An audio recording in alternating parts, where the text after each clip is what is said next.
अस्सलाम वालेकुम व्यूअर, आज मैं आपको फेंटाफेराजोल के मुतालिक बताता हूँ। फेंटाफेराजोल जो मार्केट में हज़ारों नाम से आती है, मुख्तलिफ कंपनियाँ मुख्तलिफ ब्रांड नेम से तैयार करती है, लेकिन इसका जो जेनरिक फार्मूला है वो है फेंटाफेराजोल। ये जो मेडिसिन है ये कैप्सूल की फॉर्म, टैबलेट की फॉर्म, इंजेक्शन के फॉर्म में अवेलेबल है। ये 20 मिलीग्राम 40 मिलीग्राम के स्ट्रेंथ में आती है। ये medicine proton pumping inhibitor group से इसका ताल्लुक है। आज मैं आपको फेंटाफेराजोल पर कंप्लीट रिव्यू दूंगा। अगर आप हमारे चैनल पर नहीं है तो सबसे पहले इस चैनल को सब्सक्राइब कीजिए। चलो स्टार्ट करेंगे फेंटाफेराजोल की यूजेज।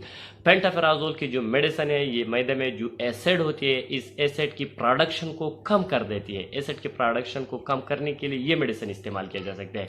इसलिए अगर किसी के बंदे के मैदे में जलन हो, एसिडिटी हो, तेजाबियत हो, हार्ट बर्न हो, साथ ही गैस्ट्रो आइसोफेजियल रिफ्लक्स डिजीज हो, या मैदे में सोजश हो, मैदा पर दर्द हो, या अगर कोई बंदा कोई पेन किलर इस्तेमाल कर रहे हैं, इस पेन किलर के इस्तेमाल से स्टमक में जो एसिडिटी होती है इस एसिडिटी की इंक्रीज होने का चांस ज़्यादा है। इसलिए स्टमक में सोजश आती है, एसिडिटी आती है, तो इसको मेंटेन करने के लिए स्टमक में जो एसिड है इस स्टमक एसिड को मेंटेन करने के लिए भी आप कम्बिनेशन में ये मेडिसिन पेन किलर के साथ दिया जाती है इस मेडिसिन का इस्तेमाल।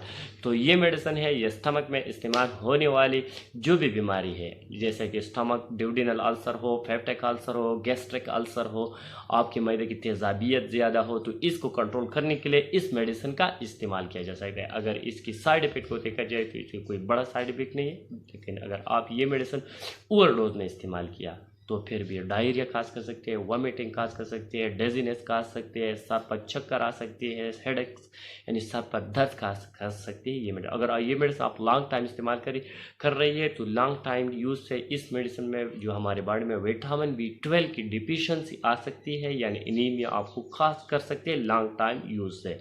अगर इसको कॉन्ट्राइंडिकेशन को देखा तो लेवर वाले पेशेंट को नहीं देना चाहिए, जिस बंदे की लेवर सिरोसिस हो, लेवर डिजीज़ हो, जिगर की जो बीमारी है, जो बंदा हाइपर सेंसिटिव हो वो भी इस्तेमाल नहीं करना चाहिए।